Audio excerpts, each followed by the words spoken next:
So just to very briefly introduce myself, my name is Uwadiae. As I said, I'm the founder of a company called Superlative Youth, and our mission really is to enable apprentices to maximise the opportunity. How can a young person who gets on an apprenticeship really get in and go far? How can you really make it something that's more than just this vocational educational opportunity I've been given?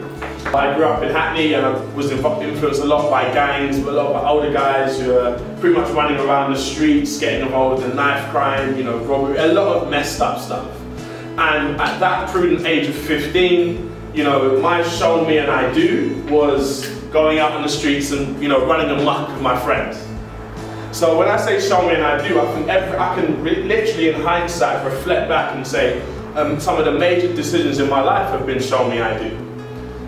So I was expelled from school at 15, you know, through a lot of various influences that were going on at the time, and I managed to get myself back into education at 16, and that was because I found an older black mentor.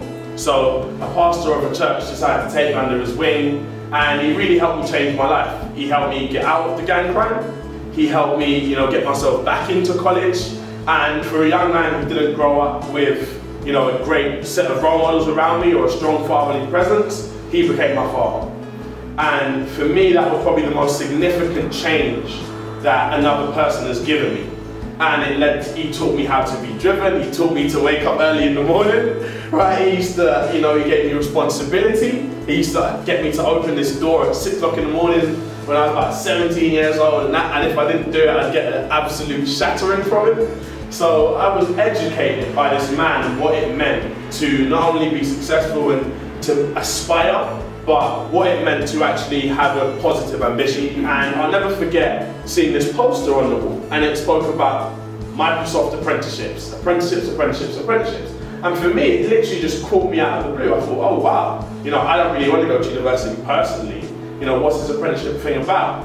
And the biggest shock factor for me was that when I went online and Googled what an apprenticeship was, I was flooded with videos of, you know, these young kids who were, you know, 2 years, 1 year older than me, speaking about how they had secured a full-time job, how they had a fantastic career ahead of them, how they had all these internationally recognized qualifications, and they had really been given a career path. So at 18 years of age, you know, I got an apprenticeship with a company called e-Courier, and I spent a total time of about 2.5 years, but the experience that I found within that time was phenomenal.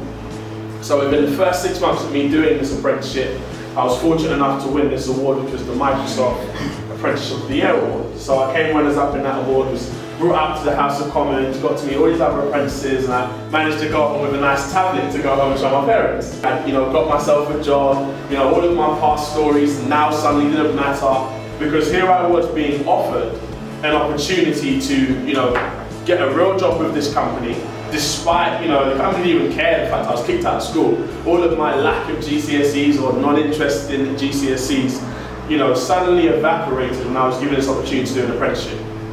So that was a major turning point in my life. In reflection, it really taught me something, because it really showed me that apprenticeships are really limitless. And when I hear, you know, the statistics about there's only been a 1% uptake in Edmonton, for me it was pretty heartbreaking. Because if you look at my, you know, career journey, so to speak, it's pretty like long turmoil when there's a sudden upsurge, and it's really because of this apprenticeship scheme. So the fact that there's only been a 1% succession rate within the borough, for me it hurts. And especially the fact when I think about, I lived in this borough for a season of my life. You know, I could have been, you know, within that demographic that struggled to get an apprenticeship simply because of the borough that I was from, and I'm fortunate that I moved in some respects. But it's kind of, it's pretty painful, because I lived here, right? I could have been, you know, within that we didn't manage to get on that, which is a very small percentage.